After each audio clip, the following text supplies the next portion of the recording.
नमस्कार दोस्तों, आज की इस वीडियो में आपका बहुत बहुत स्वागत। क्या आप जानते हैं कि कलयुग की शुरुआत कैसे हुई?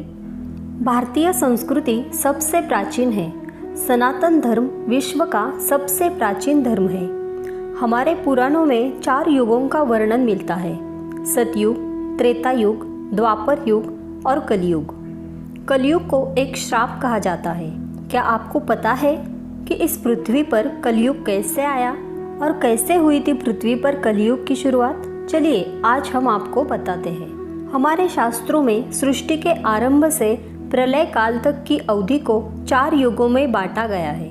वर्तमान में हम जिस युग में जी रहे हैं उसे कलयुग कहा गया है। इससे पहले 3 युग बीत चुके हैं: सतयुग, त्रेता युग और द्वापर युग। भगवान श्री राम का जन्म त्रेता युग में हुआ था और द्वापर में भगवान श्री कृष्ण का।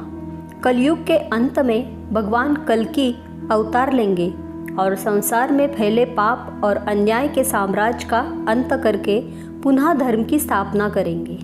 रामायण में रामराज देख सभी का दिल करता है कि काश वर्तमान स्थिति भी रामराज जैसी हो जाए। क्या हम सब ने कभी इसी बात पर ध्यान दिया है कि ऐसे क्या कारण रहे होंगे जिसके चलते कलयुग को धरती पर आना पड़ा?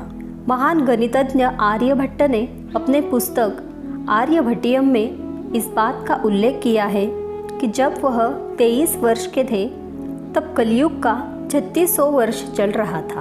आंकड़ों के अनुसार आर्यभट्ट का जन्म 476 ईसा पूर्व में हुआ था। गणना की जाए तो कलयुग का आरंभ 2102 ईसा पूर्व हो चुका था, जब धर्मराज युधिष्ठिर अपना पूरा राज्यपाट परीक्षित को सौंपकर अन्य पांडवों और द्रौपदी सहित महाप्रयाण हेतु हिमालय की ओर निकल गए थे। उस दिनों स्वयं धर्म बैल का रूप लेकर गाय के रूप में बैठी पृथ्वी देवी से सरस्वती नदी के किनारे मिले। गाय के रूप में पृथ्वी के नयन आंसुओं से भरे हुए थे।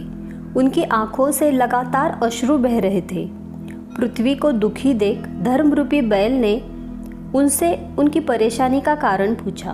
धर्म ने कहा, देवी, तुम यह देखकर तो नहीं घबरा गई कि मेरा बस एक ही पैर है, या फिर तुम इस बात से दुखी हो अब तुम्हारे ऊपर बुरी ताकतों का शासन होगा? जैसे जैसे दिन निकलते जा रहे थे पृथ्वी पर पापियों की संख्या भी बढ़ती जा रही थी।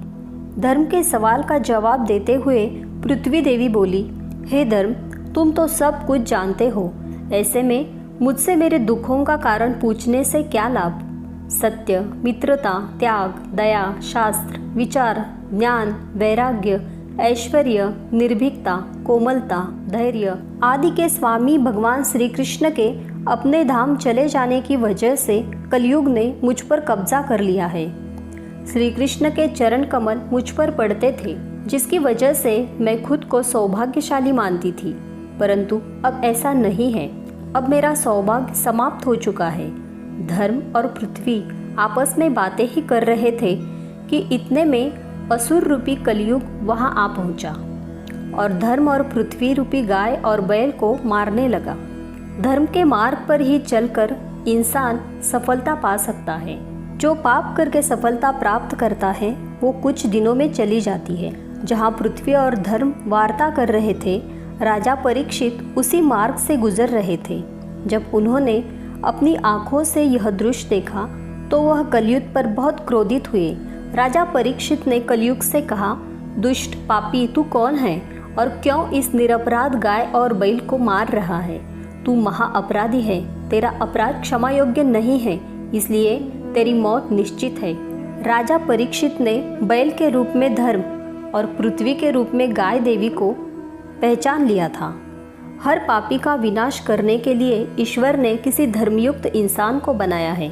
इंसान अपनी अकड़ में सब कुछ गवा देता है। जब राजा परीक्षित ने उन्हें पहचाना तो उन्होंने कहा, हे धर्म, सतयुग में आपके तप, पवित्रता, दया और सत्य यह 4 चरण थे। त्रेता युग में 3 चरण ही रह गए, द्वापर में 2 ही रह गए और अब इस दुष्ट कलयुग के कारण आपका एक ही चरण रह गया है।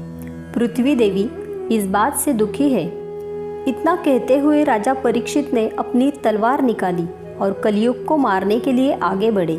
राजा परीक्षित का क्रोध देखकर कलयुग थरथर कांपने लगा।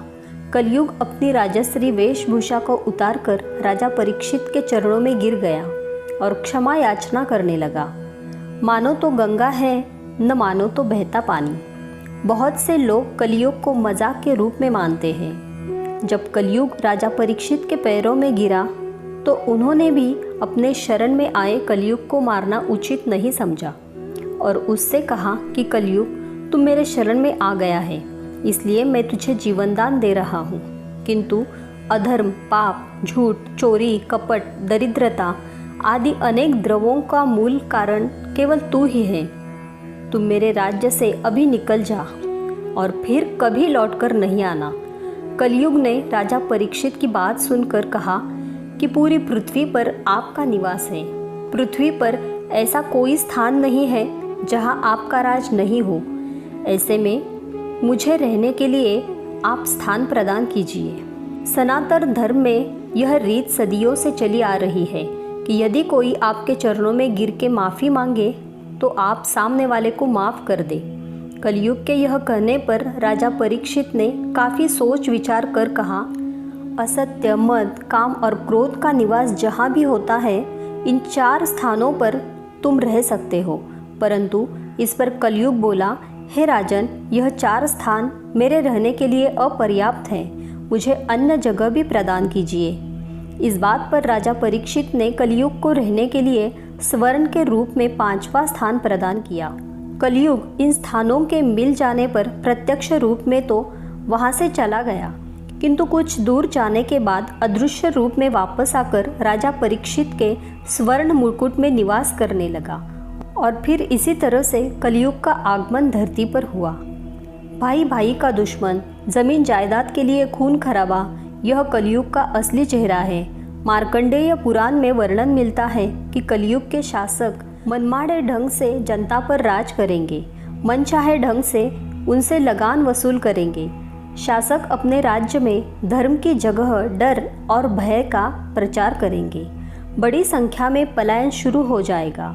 लोग सस्ते चीज़ों की तलाश में अपने घरों को छोड़कर जाने के लिए मजबूर हो जाएंगे। धर्म को नज़रअंदाज किया जाएगा और लालच, झूठ और कपट सबके दिमाग के ऊपर हावी रहेगा। लोग बिना किसी पश्चाताप के हत्यारा बनकर लोगों की हत्या भी करेंगे।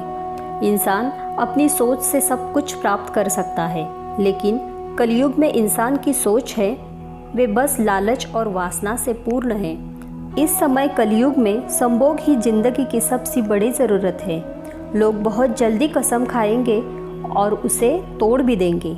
लोग मदिरा और अन्य नशीली चीज़ों के चपेट में आ जाएंगे। गुरुओं का सम्मान करने की परंपरा भी समाप्त हो जाएगी। ब्राह्मण ज्ञानी नहीं रहेंगे। क्षत्रियों का साहस खत्म हो जाएगा और वैश्य अपने व्यापार में ईमानदार नहीं रह पाएंगे। तो दोस्तों, इस तरह से जब से कलयुग की शुरुआत हुई तब से ये सब आज धरती पर हो रहा है। तो कलयुग का अंत कब होगा ये हम आपको दूसरे वीडियो में ज़रूर बताएंगे। ये जानकारी आपको अच्छी लगी हो तो वीडियो को लाइक करें, शेयर करें और इसी तरह की और कहानियाँ सुनने के लिए सीक्रेट ऑफ विक्ट्री को सब्सक्राइब करें। धन्यवाद।